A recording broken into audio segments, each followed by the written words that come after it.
సంక్రాంతి రోజు నామదికి ఈ అనుభవమే నాకు కొత్తగున్నది.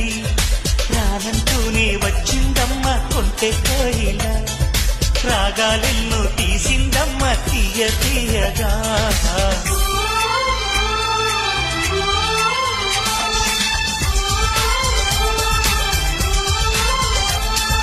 గోదారల్లే పొంగే నాలో సంతోషం, గోరింటల్లే పూచే నాలో ఆనందం.